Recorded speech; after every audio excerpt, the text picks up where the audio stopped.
الشیطان الرجیم بسم اللہ الرحمن الرحیم۔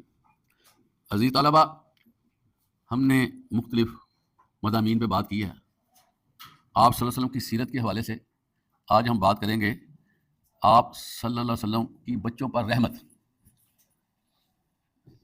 بچے اللہ کی بڑی نعمتوں میں سے ایک نعمت ہے۔ اگر کوئی شادی شدہ جوڑا ہے، اس کے ہاں اولاد نہیں ہوتی تو آپ دیکھیں کہ اس گھر میں کتنی ٹینشن اور پریشانی رہتی ہے۔ اور جس گھر میں بچہ آ جائے ایسے ہی ہے جیسے گلاب کا پھول جو ہے وہ کھل گیا، ہر طرف خوشی ہوتی ہے۔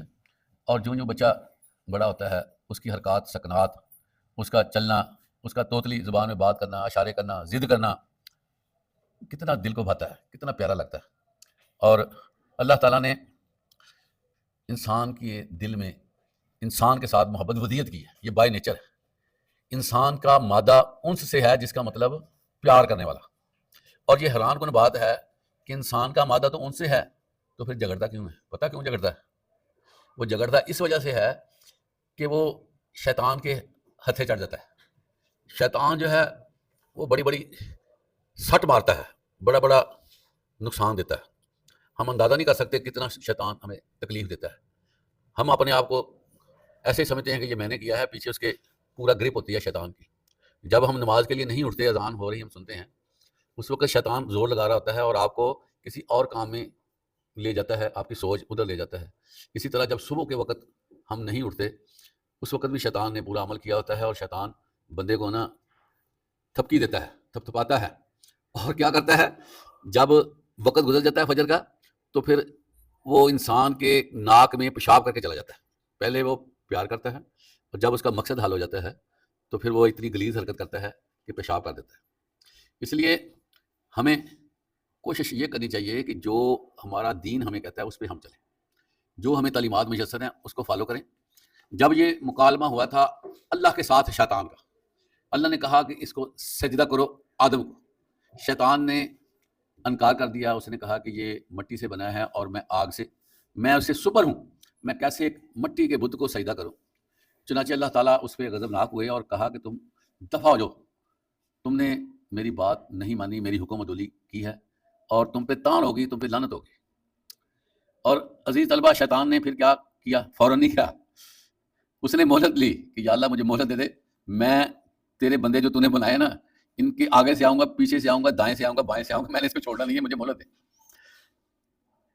اللہ تعالیٰ نے مہلت دے دی، لیکن اس میں ایک بات بڑی اہم ہوئی، وہ یہ بات تھی کہ جو میرے بندے ہوں گے وہ تیرے کہے میں نہیں آئیں گے۔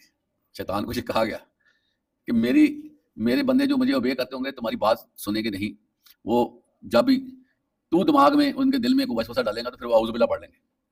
اب ہم نے دیکھنا ہے کہ کیا ہم شیطانی وسوسوں سے بچنے کی کوشش کرتے ہیں، اعوذ باللہ پڑھتے ہیں، کیا جو فرائض اللہ نے ہم پہ عائد کیے ہیں اس کو پورا کرتے ہیں۔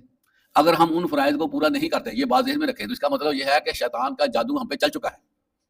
اگر ہم باتیں مانتے ہیں تو شیطان ہمیں صاف ظاہر ہے کہ ہمیں وہ سلپ کر جاتا ہے، گرا دیتا ہے۔ اگر ہم بات نہیں مانیں گے تو شیطان خود ہمت ہار جاتا ہے۔ پتہ آپ کو حضرت عمر رضی اللہ تعالیٰ عنہ کے بارے میں آتا ہے کہ اپنے فرائض نبھانے میں جو اللہ نے ان پر عائد کیے تھے اتنے سخت تھے کہ دنیا کی کوئی طاقت ان فرائض کی ادائیگی میں خلل نہیں ڈال سکتی تھی۔ شیطان پہلے زور لگاتا رہا کہ حضرت عمر کو ورگلا دے، پھسلا دے، ان کی اسائنمنٹ سے دور کر دے۔ جو کو خیال آتا حضرت عمر کو، وہ اس سے بھی زیادہ سخت کام کرتے۔ نتیجہ کیا نکلا؟ حدیث مبارکہ میں آپ کو بتاتا ہوں۔ اللہ کے نبی آپ صلی اللہ علیہ وسلم فرماتے ہیں کہ شیطان حضرت عمر کو دیکھ کر اپنا راستہ بدل لیتا ہے کہ اس بندے سے میرا ٹاکرا نہ ہو، اس کو میں سمجھا نہیں سکتا۔